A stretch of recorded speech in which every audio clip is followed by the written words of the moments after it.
You're now listening to Tough Tiger Talk. Flash Report. For all things Tigers, you're now tuned in to Tough Tiger Talk. Flash Report chiming in with the family members. Big ups to the entire Tough Tiger Talk nation. We in this thing for a quick report. We talked about this on the last show, man. We went into it, the fact that when you start seeing opt-outs and it was something lurking just below the surface. And I questioned whether, why are the players you seeing the opt-outs and all of the stuff, the turmoil, because I knew this was eventually coming. LSU self-imposes bowl game ban for the 2020 season as a part of cooperation with an NCAA investigation. Now, this is a report coming straight from CBS Sports, and the defending national champions won't be heading to a bowl game upon the conclusion of the regular season. Well, last time I checked, he's supposed to be 500 to be eligible for a bowl game, and LSU, in my opinion, will have difficulty beating Florida with all of these distractions. But let's get into the article. LSU announced Wednesday that it has self-imposing a bowl ban this season in conjunction with an NCAA investigation into alleged rule violations at the school. The move comes as violations case involving LSU's football and basketball programs matriculates through the NCAA's new independent accountability resolution process.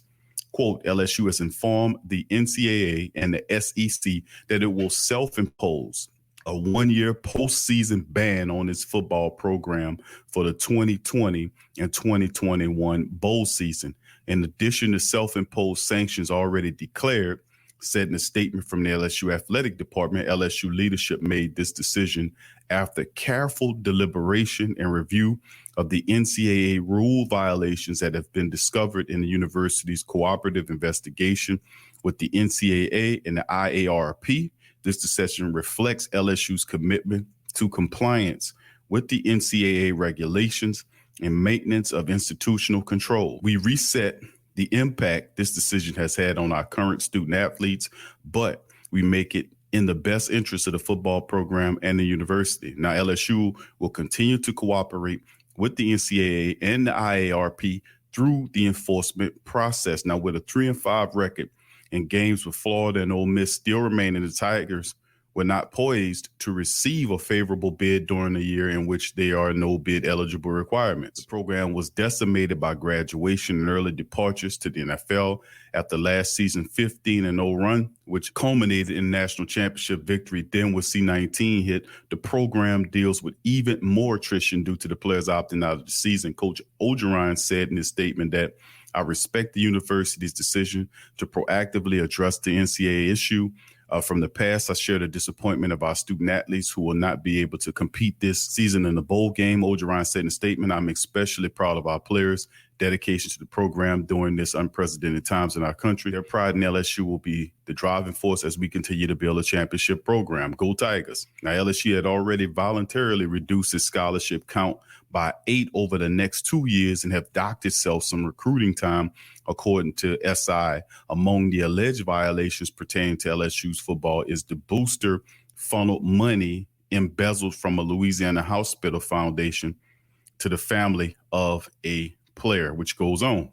Granted, LSU's being proactive in this situation to try to embrace a major and bigger situation that the NCAA could actually have on the program. This is their way of absorbing impact. But truth be told, LSU would have been hard pressed to even make a bowl this year. I don't find this much of a punishment, to be honest with you, but this goes into a report from Saturday Down South. More LSU players considering leaving team. Now, more hits to the LSU roster could be on the way. In an article focused on players such as Terrace Marshall, Eric Gilbert leaving the team, Cobinia of The Advocate included some discouraging information. Several other players also considering leaving. Multiple sources said the concern is rising over just how many players will depart from a roster that's already substantially depleted. Due to the C-19 pandemic, Roster availability numbers have been an issue in 2020.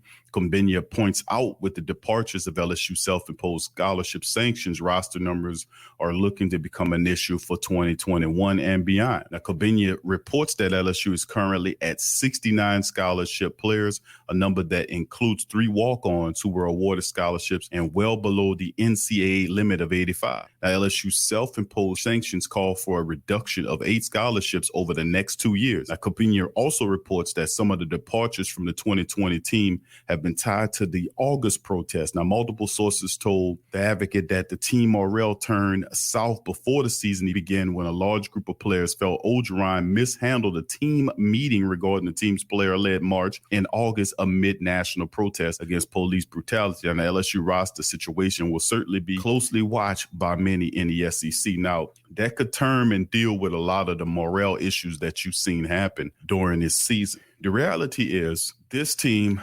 underperformed exponentially this year. This was one of the greatest falls from grace that I've ever seen since Satan did it.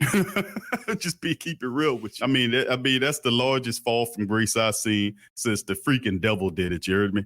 But this is the thing, man, that's really interesting about this LSU situation. When Eric Gilbert was leaving, and you seen all those players and all the stuff started happening, instinctually, I said, man, I knew something's going on. You don't see opt-outs in the middle of the season or toward the back end of the season. You only have 2 games left. Why are we opting out and this kind of stuff? But then Orgeron played it off and said, nah, and he called it homesickness. I said, nah, it ain't no homesickness. You have 2 freaking games left. LSU over the years, man, have really been doing some really sneaky stuff. And now they're coming, but boy, I tell you, to have the team that went undefeated last year, just blazed through everybody, and then have this kind of year when they fall flat on their faces. And you got to look at it. And I talked about some of the things. You have the Advocate's really credible article making mention about the fact that how Orgeron had a disconnect with the players during that March early in the year. That caused players to look at him in a certain light that wasn't favorable. There was also the scandal that occurred before with the mishandling of LSU with various reports that were filed against players, both on the basketball and football side of things. Also, the hiring of these coaches to come in here, in terms of the defense with Bo Pelini has been an absolute joke. LSU had a really good class. This was a good class that came in here to reinforce the class that Stingley was a part of. You get one of the best in the country in Eric Gilbert, and you put him in the system and he falls flat. Offensively speaking, LSU lost Miles early in the year, but truth be told, me and you both know this guy, he didn't have leadership capabilities. He most certainly didn't. He didn't have the leadership spirit, and he didn't have that personality that Joey Burrow had. I knew that this team would not excel greatly into the football season with Miles Brennan over it. We knew that. We knew he lacked a lot. Personality was one of them. Command was another. The guy's just not a leader. You need a fiery leader or a guy that at least at moments could fire the team to move. He was not that guy. And he can wing the ball, but that's just about it.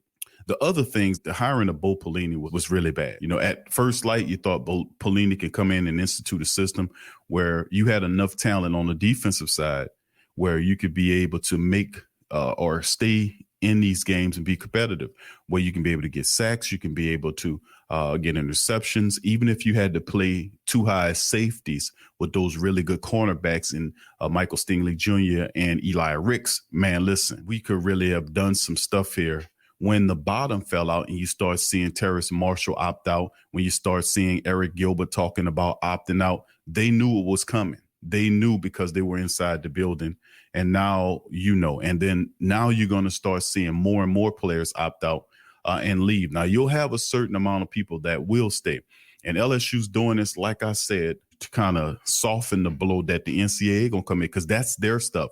The NCAA can still levy a heavier punishment upon this program. And like I said, man, then you add that with the fact that Coach O, right after he got paid, right after he won a national championship, it all happened right around the same time. He chopped off, his wife got divorced, and then you seen pictures of him with a woman half his age. And, all that, and you might think that doesn't play a part of it, but I'm telling you it does, man. It plays a major part of what happened in the downfall of this team. Now the question is, and I heard the comments in the I see the comments in the comment section. I appreciate you guys for listening, and I appreciate your commentary. And listen, I want you guys to comment more. I want you to comment more. Tell me what you think about what's going on with LSU. Did you see this coming? Like I seen it coming. We called this on the last show when we talk about when you start seeing players opt out before the season end, there's something going on. And I said it yesterday before it dropped. Tell me, guys, what you think about the situation with LSU. I've heard some people say Coach O is not the guy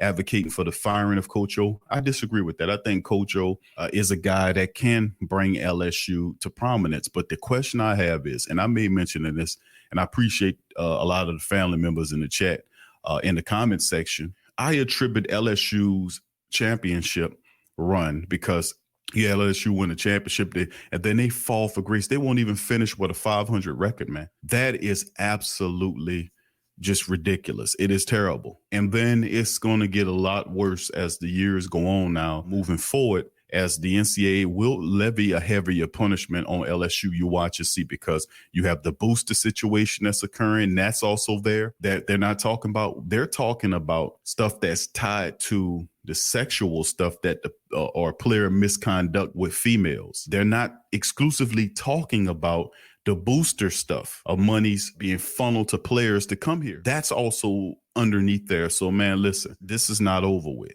But unfortunately, this show is.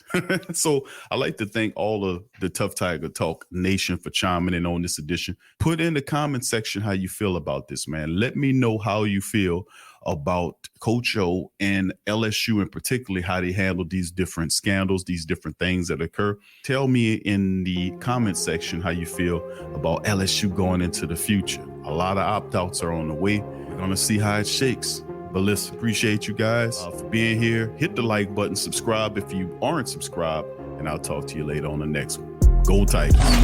Subscribe to the